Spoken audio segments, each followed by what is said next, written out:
Good morning, everybody. It's a great pleasure to be back in Prague again, but I'm conscious that I stand between you and your lunch, so I shall try not to go on for too long. My own view on higher education finance is the economics is easy.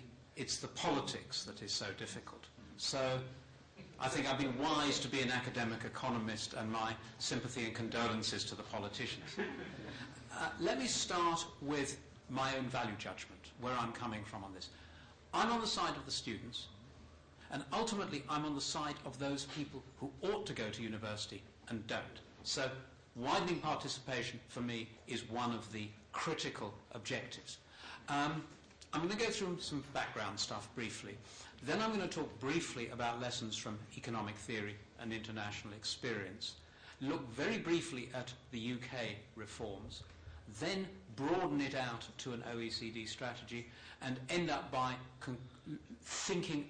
offering some reflections on the white paper. I'm going to talk about how to pay for teaching, not how to pay for research. Research funding is much more difficult. I'm going to suggest a broad framework for developed economies based on economic theory and international experience with a bit of UK evidence. Now, the starting point has to be that the world has changed. Tertiary education matters for the reasons it's always mattered, to promote core values, to pursue knowledge for its own sake. But today, unlike the past, higher education matters also for national economic performance and for individual life chances. So the world has changed from one where higher education wasn't that important in economic terms, it was much more part of the cultural life of nations, to one where, as well as being that, it is also a fundamental driver of economic growth. And that leads on to specific objectives: quality, efficiency, and access, or widening participation. The problem we all know about. Countries typically pursue three efficiency goals in tertiary education: larger quantity, higher quality, and constant or falling public spending. Now, it's easy to achieve any two, but only at the expense of the third. You can have a system that's large and tax financed, but then you get worries about quality. Or you can have one that's high quality and tax financed, but then it's small, which was the case with the United Kingdom until the late 1980s. You can have one that's large and good quality, but that's then fiscally expensive, like the Nordic countries. We are not, most of us, like the Nordic countries. Therefore, the Nordic country model, admirable though it might be in those countries, is not one that directly transfers to other OECD countries. So my argument is that the only sustainable way to achieve all three, quantity, quality, and protecting the government's budget, is to supplement public finance with private finance. So let me start off with lessons from economic theory. These are going to argue in favour of a regulated market. That's not because I am a right-wing ideologue and I'm making an ideological statement. These are conclusions that I derive from the economics of information. Three lessons. Lesson one: competition between universities helps students. Now, the underlying question is competition always a good idea? And the answer is no. Competition is welfare enhancing where you have well-informed consumers. Clothes, restaurants, iPods, computers. The question is, are students well-informed? And my view is mostly they are, and more information can and should be made available to improve the quality of student choice. But not all students are well informed.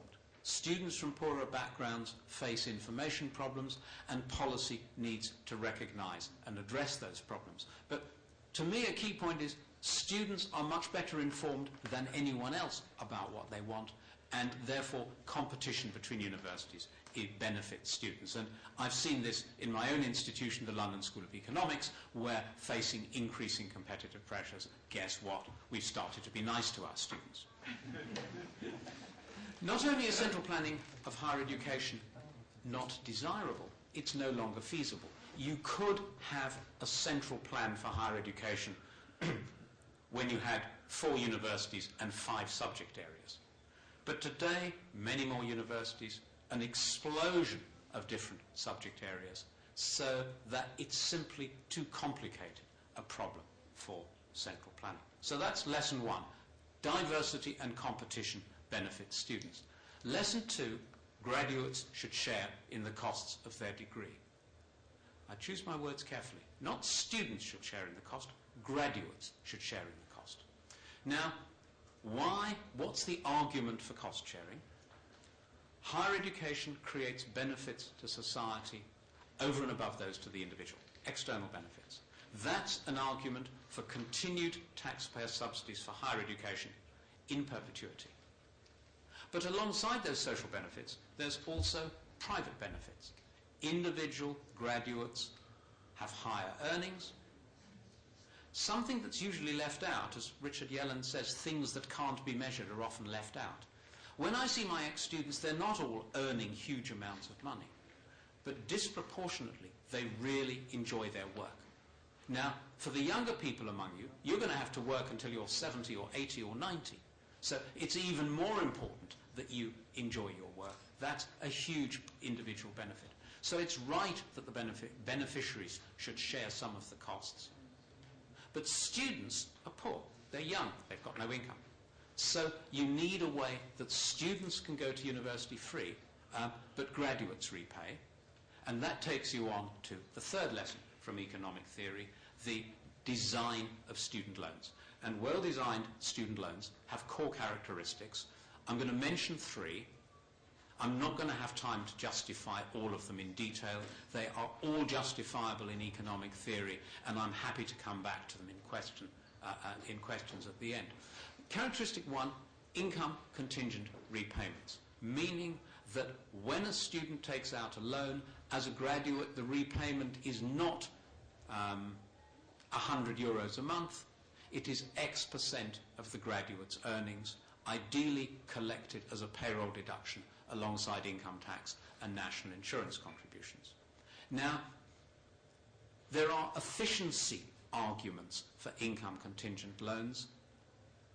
We've known about this for many years. When you buy a house, the house acts as physical security for the loan, and because of that physical security, the private market can provide loans on efficient terms.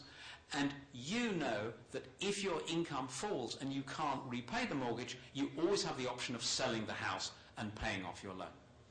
When you borrow to finance an educational qualification, there is no physical collateral. That is the core reason why borrowing to finance human capital faces you, the borrower, with more certainty, with more uncertainty, and faces the lender with more uncertainty. And there is a chain of analytical logic that says in those circumstances, loans with income contingent repayments are more efficient because they address that capital market imperfection. Income contingent repayments also have equity advantages because this is a loan with inbuilt insurance against inability to repay. If you come from a poor background, you are less likely to be deterred by a loan if it's got income contingent repayments. Final point, we are not talking about added taxes. We are talking about a genuine loan. If it's properly designed, students repay what they've borrowed plus interest. Once they've done that, the repayments stop. So that's the first characteristic of a good loan. The second is it should be large enough to cover all tuition fees, and ideally also to cover realistic living costs, so that higher education is free to the student. I completely agree with what Petra Mattea was saying earlier this morning. Regarding students as appendages of their parents is wrong. They are young adults. They should have access to their own future earnings in the form of loans. It should be possible for them to borrow to finance their degrees. And the third point about a well-designed loan system, which I don't have time to develop, I can come back to, is that it should have a sensible interest rate, and a good starting point is that the interest rate should be equal to the government's cost of borrowing. So let me then come on to, briefly, lessons from international experience.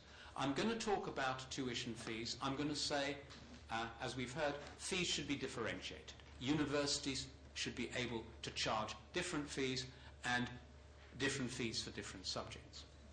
Now, variable fees promote efficiency in a range of ways. First of all, they bring in funding in an open-ended way. They expand the education budget so universities get more resources.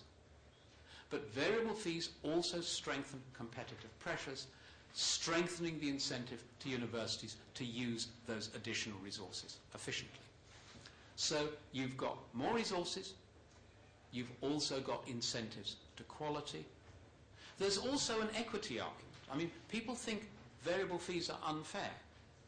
Well, I think the opposite is the case. I think it is absolutely outrageous in my own country to force a student at a small local university to pay the same tuition fee as at a world-famous university like Oxford or Cambridge. If I said to you, champagne should be subsidized to make it easier for the poor to drink champagne, you would say, this is just me as a middle-class person arguing that something that I want to consume should be subsidized. I'm not really concerned about the poor. There's a similar argument for fees. International lessons, fees relax the supply side constraint.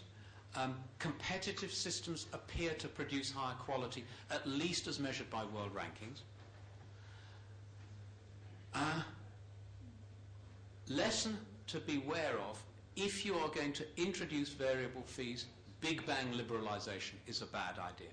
Fees should be liberalised gradually. On the other hand, failure to liberalise is also a mistake. There's problems in terms of quality, access, etc. Lessons about loans. Loans with income contingent repayments don't harm access. Evidence from Australia, New Zealand, the United Kingdom and Hungary. Second lesson, interest subsidies cost an absolute fortune. Australia, New Zealand, the United Kingdom. Positive real interest rates are politically feasible. They have them in the Netherlands, Sweden, Norway and Hungary, no doubt in other countries. And in those countries, it's not a matter of great political significance. It's taken for granted that graduates will pay a positive real interest rate, but it's a fairly low one. Why not finance through taxation? Let's nail this one. I said at the beginning, we've got objectives of quality, quantity and access. Taxpayer finance doesn't achieve any of them. It fails on quality. Universities that rely on the taxpayer will never get enough money. Universities will lose out to schools and healthcare and old age pensions. Secondly, if you've got a tax finance system, there's no real competition. So you lose quality both for shortage of resources and for lack of competition. The second failure is access. If you look at countries that don't charge tuition fees, you would expect, if the access argument were right, that countries where higher education was free would have very little socio-economic gradient in participation. And that's simply not true. In my own country, the record of participation before we had tuition fees was shameful, and I'll come on to some of that later. The third argument against exclusive reliance on taxation is the people who go to university are mainly from middle-class backgrounds. The people who pay the taxes typically are poorer than the people who go to university. In my own country, I ask why the taxes of the truck driver should pay for the degree of the old Etonian. There are very powerful arguments why there should be some taxpayer finance, but not exclusive reliance. Let me come on to the 2006 reforms in the UK, starting off with the system that was in place before 2006. And there's good news and bad news. The good news is that since 1998, Britain has had a system of income contingent loans with repayments collected by the tax authorities. A colleague and I, having campaigned for that for 10 years, this is unambiguous good news and loud praise for the government. That's the good news. The bad news is that's all the good news. The system before 2006 had horrible problems. There was continued central planning of price, of quantity, and of quality. The system was impossibly complex. If any of you have taken the trouble to understand the system of British higher education finance between 1998 and 2006, I'm sorry you don't have better things to do with your life. Student loans were inadequate. They were too small. They incorporated an interest subsidy. So, since we're talking about interest subsidies, let's just take a brief time out and think about it. In Britain, the interest rate that graduates pay on their loans is equal to the rate of inflation. So it's a zero real interest rate. Now, the intuition of interest subsidies is that it's being kind to people with low earnings, and therefore it helps to widen participation. And that intuition for conventional loans is right. If you are thinking of an interest subsidy for young married couples buying their first house, this lowers their monthly repayments and makes the house more affordable. But think about an interest subsidy in a system where you have income contingent repayments, where your repayments this month depend on your income this month and nothing else. So what's wrong with a subsidised interest rate? Well, first of all, it's incredibly expensive. In Britain, about 1/3 of all money that's given to students never comes back just because of the interest subsidy.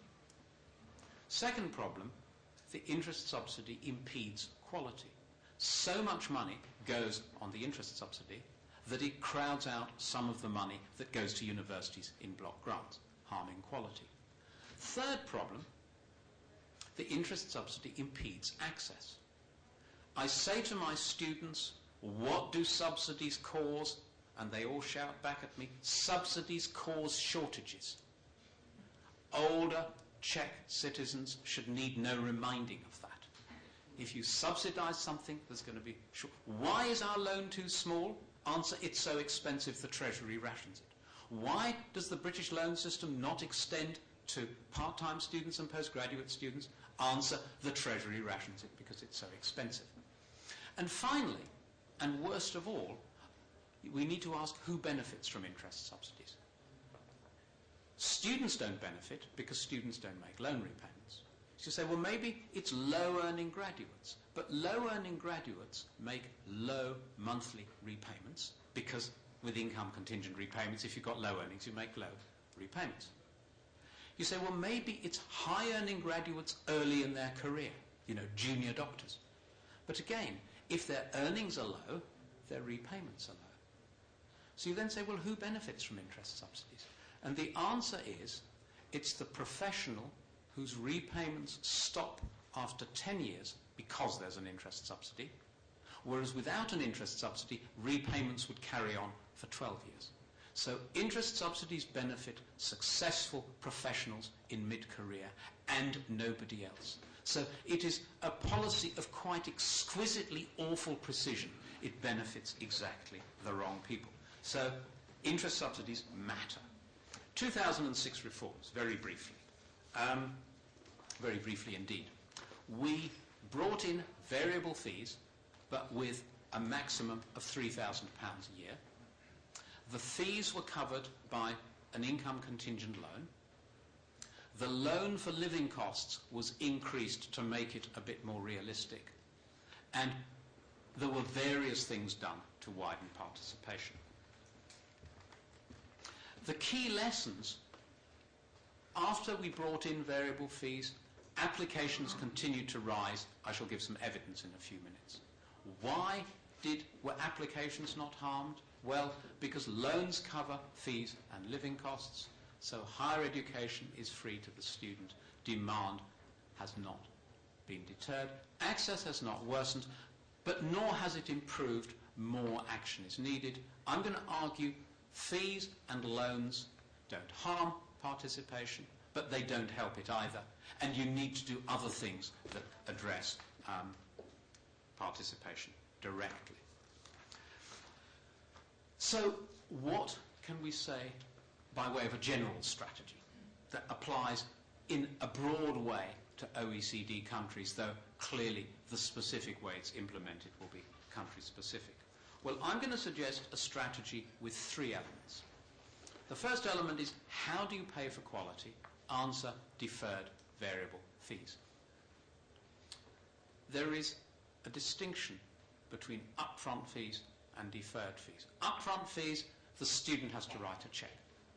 Upfront fees are inefficient and inequitable. Students should have the option to pay upfront, but they shouldn't be forced to do so.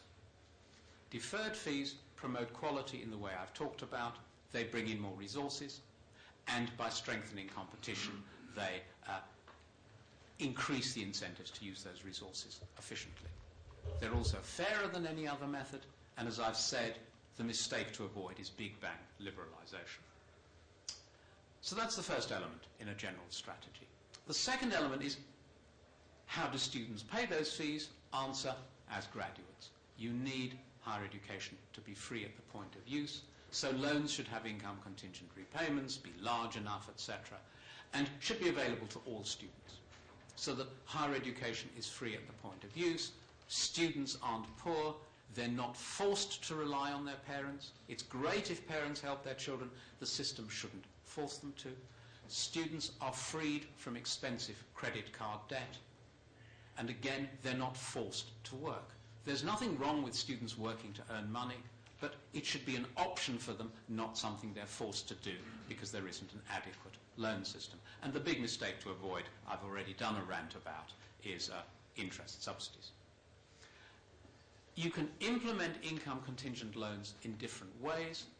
Ideally, I think the best way is as a payroll deduction alongside income tax and social security contributions, as in Australia, New Zealand and the UK.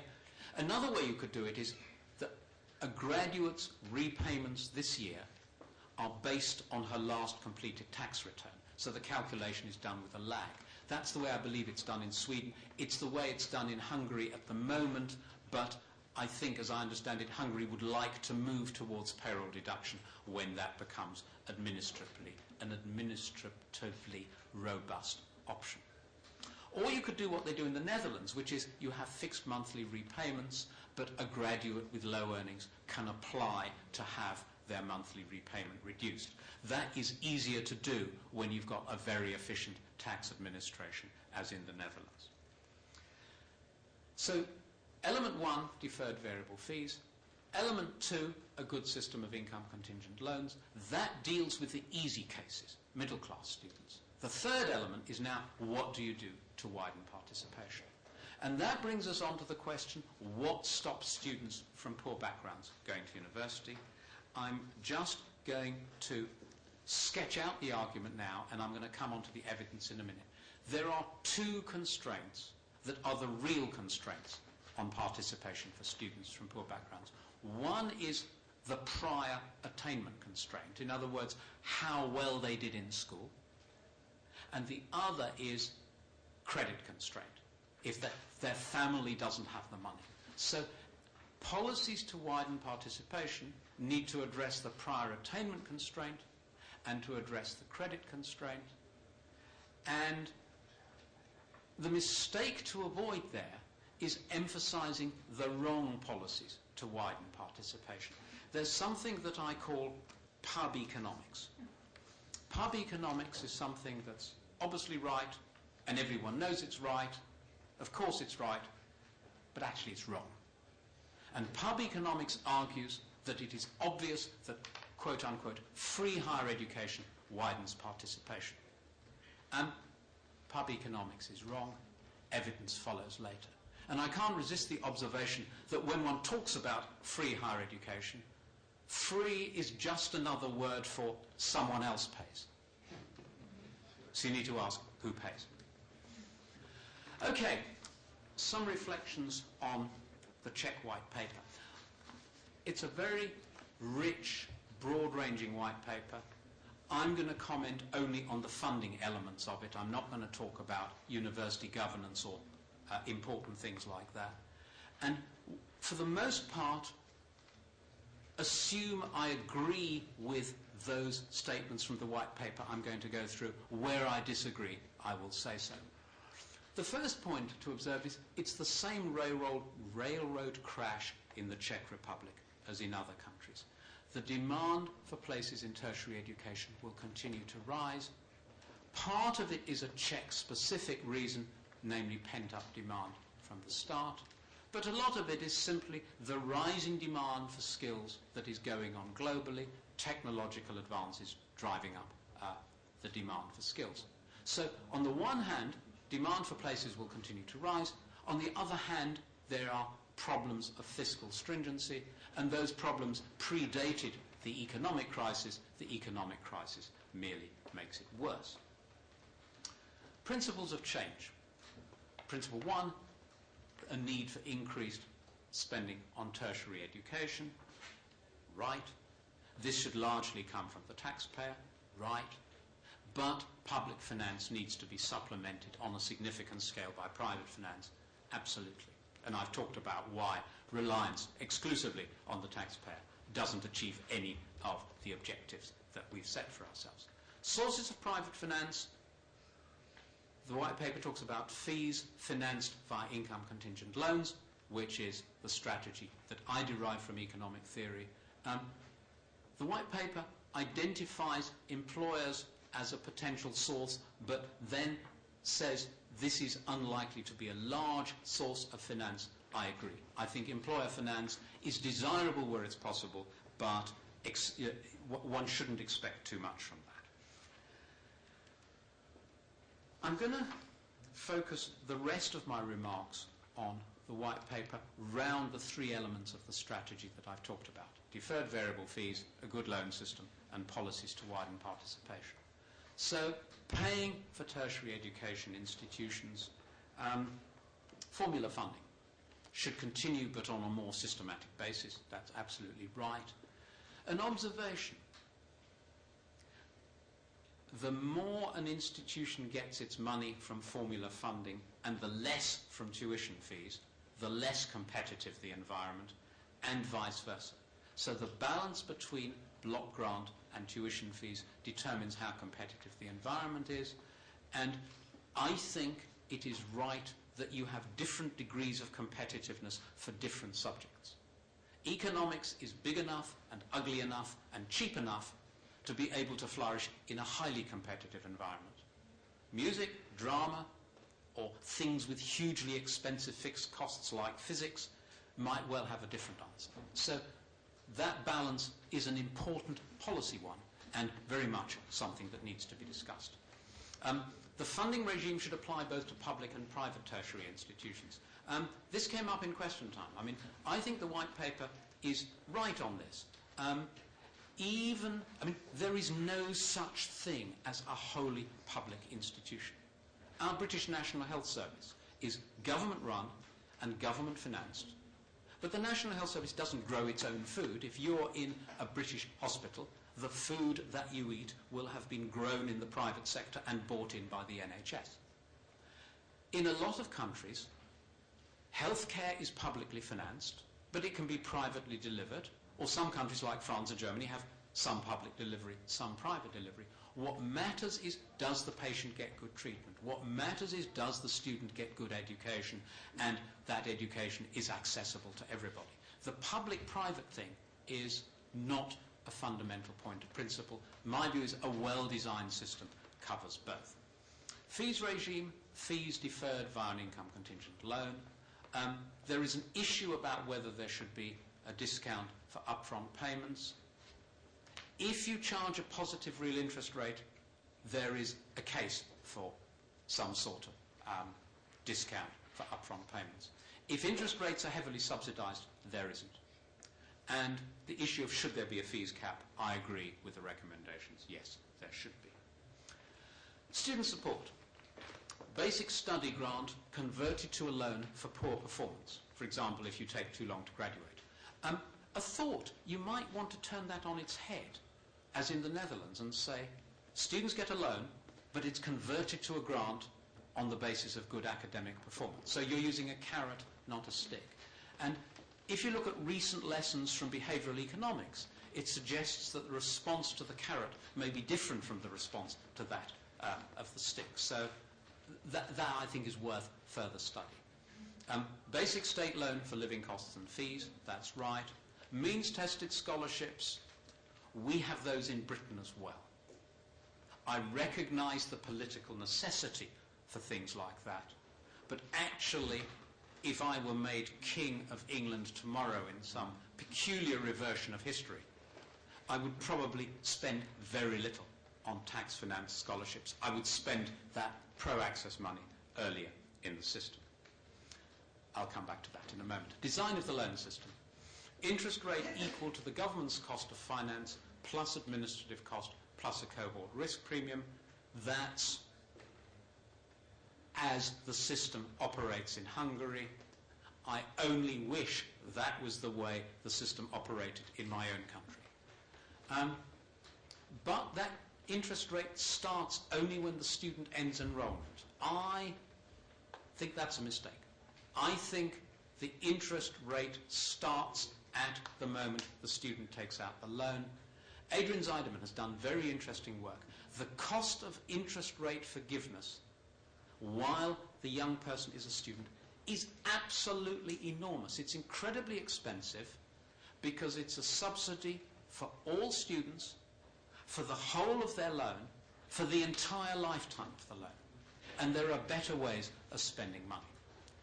Forgiveness after 25 years, we have that in Britain. That's very important. Income contingent repayments protect people with low current earnings. 25-year forgiveness protects people with low lifetime earnings. Subsidised interest rates, I'm quoting, only partially desirable. My view is, in a system with income contingent repayments and forgiveness after 25 years, interest subsidies achieve not a single desirable objective. So just, again, to repeat my loud warning about interest subsidies. And collection of loan repayments integrated with personal income tax, absolutely right. Let me now come on to the third element of the strategy, the important, in many ways the important and the controversial one, widening participation.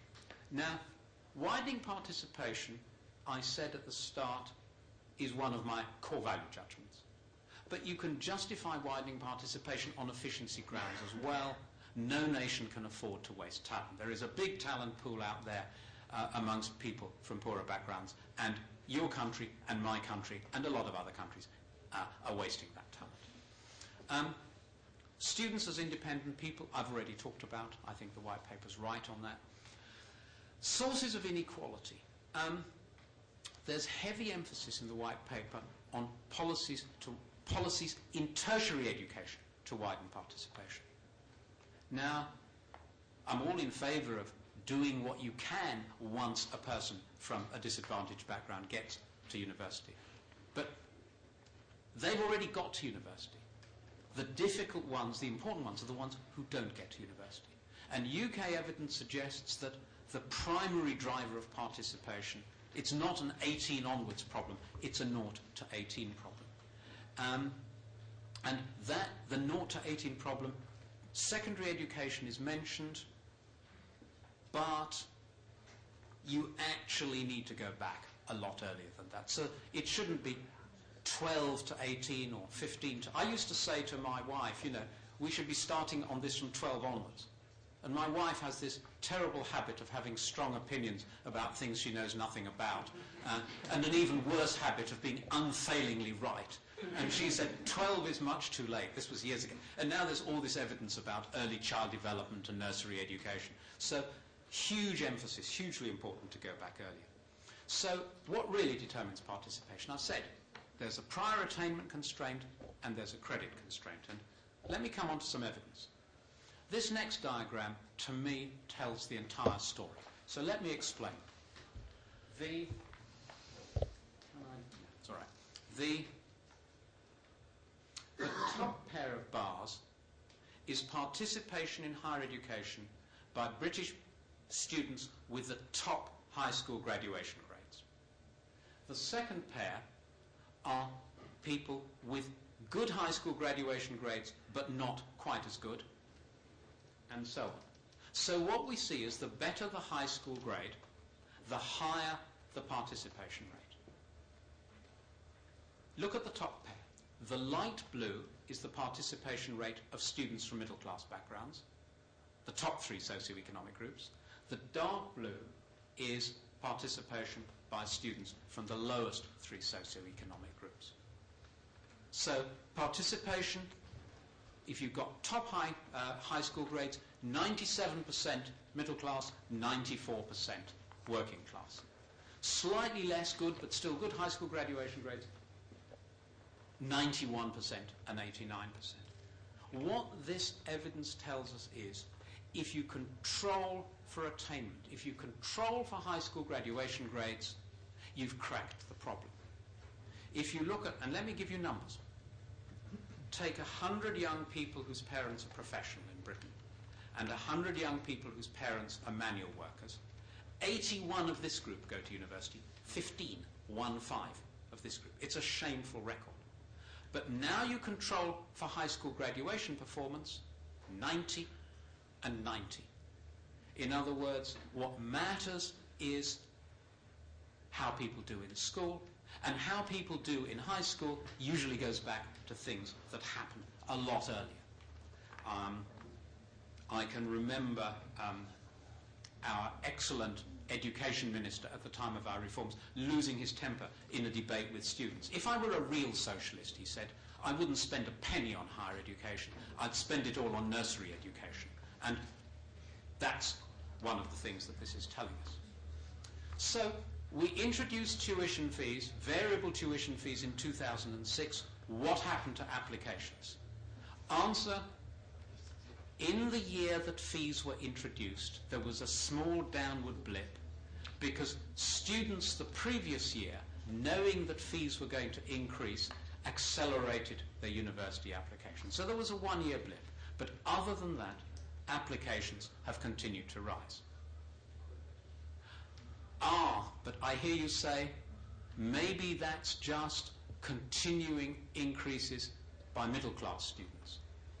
What about applications by socio-economic group? Now, the diagram here shows year-on-year change in applications from the three lowest socio-economic groups. And so this is the increase or decrease in applications from students from the poorest backgrounds for the 4 countries of the United Kingdom. The red is England. The blue is Northern Ireland. From left to right, it's England, Northern Ireland, Scotland, and Wales. And what you can see is very clearly that applications from the lowest socio-economic group have risen more in England, that has tuition fees, than in the other 3 countries of the United Kingdom that don't. And to give you some more numbers, from 2002 to 2008, total applications in England went up by 4.3% a year, but applications from the lowest socio-economic groups went up not by 4.3%, but by 6.5%. So if you look at this increase in applications, overall, there's been a larger increase in applications from students from poorer backgrounds than from students on average. And one asks, why is that the case?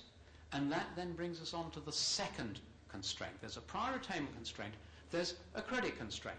And let me quote from the abstract of the paper, the Czech-Netherlands comparison. It is found that the context of steadily increasing tuition fees accompanied by an efficient student support system, the case of the Netherlands, does not generate inequalities in access, whereas a tuition fee system accompanied by mainly indirect parent-based student support did not manage to reduce high inequalities in participation after the fall of the communist regime in the Czech Republic.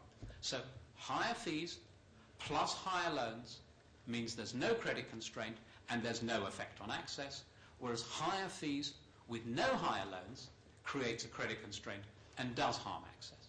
So why was access not harmed in the UK? Answer: loans and grants were expanded so that there was not a credit constraint for students from poor backgrounds. So let me now just come to a few concluding comments. High quality and large quantity are essential. That requires more resources. those resources are not all going to come from the taxpayer. They're not going to come all from the taxpayer in the Czech Republic any more than in any other European country. Variable fees with a fees cap provide extra resources and the competitive pressures to make sure that money gets converted into quality. Financing students, upfront fees are inefficient, they're unfair, they are political suicide. Deferred fees are very different. If loans cover fees, tertiary education remains free for students. The resulting system, I'm not talking about a free market, I'm talking about a regulated market. Universities set fees, but there's a fees cap. Governments still pay block grants, and the balance between fees and block grant determines the extent of competition. Students apply to the institutions and courses of their choice, and in my view of the world, universities select the students they wish to offer places to. But there's a hugely important permanent continuing role for government. This is not a temporary or an interim role, it's a permanent one. To provide continuing taxpayer support, to regulate the system through a fees cap, and also by ensuring that there is effective quality assurance. And I haven't talked about students apply to the institutions and courses of their choice, and in my view of the world, universities select the students they wish to offer places to. But there's a hugely important permanent continuing role for government. This is not a temporary or an interim role, it's a permanent one. To provide continuing taxpayer support, to regulate the system through a fees cap, and also by ensuring that there is effective quality assurance. And I haven't talked about quality assurance, but I have strong views about how it ought to be done. Role of government to set incentives. Governments always and everywhere worry that their country isn't training enough engineers. If the government thinks that's the case, it can give scholarships for students doing engineering. If the government wants to encourage universities in a certain part of the country, it can give them extra resources. If a government wants to encourage universities to merge, I mean, if the government thinks that's the case, it can give scholarships for students doing engineering. If the government wants to encourage universities in a certain part of the country, it can give them extra resources. If a government wants to encourage universities to merge, I mean, there are two ways of getting someone to do something you want, either regulation or incentives. If you want universities to merge, you can just take them and force them together, and generally this does not lead to successful outcomes. Or you can create incentives such that it becomes rational for universities to merge. So that's the third role of government. The fourth role is to ensure that there is a good loan scheme. Doesn't necessarily have to finance it itself, but has to make sure there is a good loan scheme. And fifth, and centrally, to adopt and encourage policies to promote access. A few thoughts on misleading guides to policy design, a bit more pub economics. Tertiary, you see this written up on student union posters at the London School of Economics. Tertiary education is a basic right and should therefore be free. The statement, tertiary education is a basic right, is a value judgment. I support it. I think it is a basic right. But the fact that something's a basic right doesn't mean that it necessarily has to be free. Access to nutrition is a basic right. And I do not see British students demonstrating outside supermarkets, protesting the fact that supermarkets charge money for food when without food you'll die. So the fact that something's a basic right doesn't mean that it has to be free. It's immoral to charge for education. What is immoral is if a bright student from a poor background can't go to university. Morality is about the outcome, not about the interest, the instrument. And finally, elitism has no place in tertiary education. Now, this muddles up two sorts of elitism. Social elitism, personally, I think is bad. Intellectual elitism is both necessary and desirable.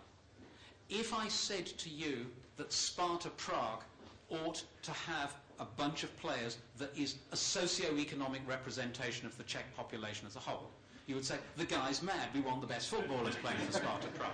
So you want your brightest people in your most intellectually demanding universities, that part of it's good, but the people who are there should be the best and the brightest, not the ones from privileged social backgrounds. So last slide. None of this is an attack on public funding, which I've said should remain permanent. Reform should not create a free market, but a regulated market.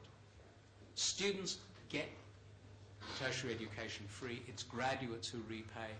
And my starting point, it's not the economics that's difficult, it's the politics. But the political minds are buried in different places in different countries, which is why the politics is different in each country. Final point. Let me be blunt amongst friends. I mean, I've been coming to Prague since 1991, so I do feel as I'm among friends. Any proposal to introduce fees without loans to cover those fees, I will join you on the barricades to oppose them.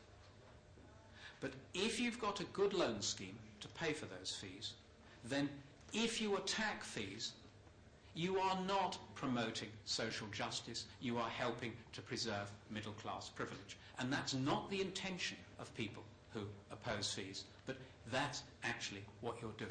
So the debate about fees and loans, it's important to step back and have ideology in the right place, which is widening participation, rather than in the wrong place, sort of fees are bad for reasons that don't really stand up. So I think it really is an important debate. I congratulate the authors of the white paper because it's hitting some enormously important points, and I wish you well in your very important debate. Thank you very much.